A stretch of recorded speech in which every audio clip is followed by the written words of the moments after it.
आपको जिस प्रकार से भी भय लगता है, जो भी भयंकर आकृतियां नज़र आती हैं, जो भी कुछ दुस्वप्न नज़र आते हैं, किसी भी प्रकार का दुस्वप्न हो, तो चलिए जल्दी जल्दी समझ लीजिए। कोई भी आपको चिंता करने की ज़रूरत नहीं है और आप भयभीत ना हो। आज के बाद आप आराम से अच्छी नींद में सो पाएंगे। देखिए, भयभीत हो जाते हैं सपने देखकर, बुरे सब स्वप्न आते हैं, तो कोई बात नहीं है। देखिए, सर्वप्रथम तो हम यही कहेंगे, जब आप अनन्य उपासक हैं और आप सत्संगी हैं, भजन करते हैं, तब आप ईश्वर चरणानुरागी हो गए, तो आपको केवल नाम जप से ही सब काम हो जाएंगे। नाम में अपार शक्ति है। कोई भी नाम जापक के पास ऐसी नेगेटिविटी अथवा कोई दुस्वप्न घट ही नहीं सकता। स्वप्न आएंगे तो अच्छे आएंगे, अथवा वैसा स्वप्न आएगा ही नहीं। ठीक है ना? तो आप अपने इष्ट आराध्य का स्मरण करके, चिंतन करके सोइए। आपका आत्मबल इतना टूटता क्यों है, इतना दुर्बल क्यों है आत्मबल, आत्मशक्ति आपकी? किंतु फिर भी ये अन्यान्य जो हैं, जिनको नाम पर उतनी निष्ठा विश्वास नहीं है, जो भगवत भजन भी करते हैं, दूसरे दूसरे देवी देवताओं की आराधना करते हैं, तब फिर उनके लिए एक उपाय बता रहे हैं कि हनुमान चालीसा इत्यादि, वो तो ठीक है, सभी जानते हैं। किंतु कई बार ऐसा होता है कि माताएं, बहनें, स्त्रियां, उनको ये संशय रहता है, डाउट रहता है कि माताएं अर्थात कोई स्त्रियां हनुमान चालीसा का पाठ कर सकती हैं या नहीं। तो कई बार वो चाहते हुए भी नहीं कर पाती, भयभीत रहती हैं कि हनुमान चालीसा पढ़ने से कहीं दोष न लगे। तब वो एक काम कर सकती हैं, कोई भी सर्वसाधारण के लिए है, पुरुष भी इसका पाठ कर सकते हैं, माताएं स्त्रियां भी कर सकती हैं, बालक वृद्ध सब कर सकते हैं। शयन करने जाएं तो थोड़ा हाथ पांव धोकर पंचांग स्नान तो कर ही लेना चाहिए, यानी कि हाथ पांव धोकर और सुखाकर स्वच्छ कर लेने चाहिए। तदुपरांत आप शैया पर आइए और बैठे बैठे, छोटा सा पाठ है, 3, साढ़े 3, 4 मिनट में आप कर लेंगे बैठे बैठे। क्या है? आप भगवती पराम्बा जगत जननी दुर्गा जी या भगवान की योग निद्रा, योग माया की स्तुति आप करते हैं। ब्रह्मा जी ने मधुकैटभ के नाश के लिए और भगवान को जगाने के लिए कि इन दोनों दुष्टों का अंत करें, जगदाधार प्रभु, तो भगवती योग निद्रा का स्तवन किया था। वही स्तवन हम आपको बता रहे हैं।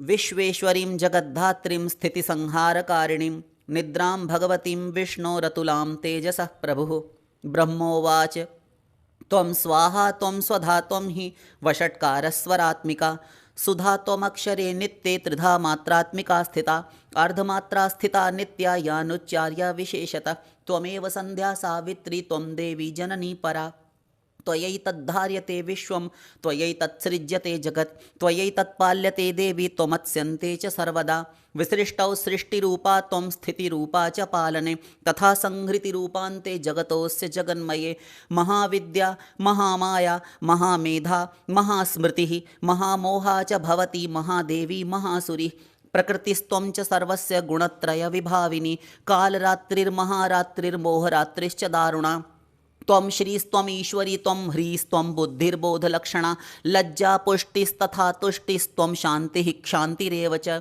खड्गिनी शूलिनी घोरा गदिनी चक्रिणी तथा शंखिनी चापिनी बाणभुषुंडी परिघायुधा सौम्या सौम्यतरा शेष सौम्यभ्यस्त्वति सुंदरी परापराणां परमा त्वमेव परमेश्वरी यच्च किंचित् क्वचिद्वस्तु सदसद्वाखिलात्मिके तस्य सर्वस्य या शक्तिः सा त्वं किं स्तूयसे तदा यया त्वया जगत्सृष्टा जगत्पात्यत्ति यो जगत् सोऽपि निद्रावशं नीतः कस्त्वां स्तोतुमिहेश्वरः विष्णुः शरीरग्रहणमहमीशान एव च कारितास्ते यतो तस्त्वां कः स्तोतुं शक्तिमान् भवेत् सा त्वमित्थं प्रभावैः स्वैरुदारैर्देवी संस्तुता मोहयैतौ दुराधर्षा वसुरौ मधुकैटभौ प्रबोधं च जगत्स्वामी नीयतामच्युतौ लघु बोधश्च क्रियतामस्य हन्तुमेतौ महासुरौ इति रात्रिसूक्तम्।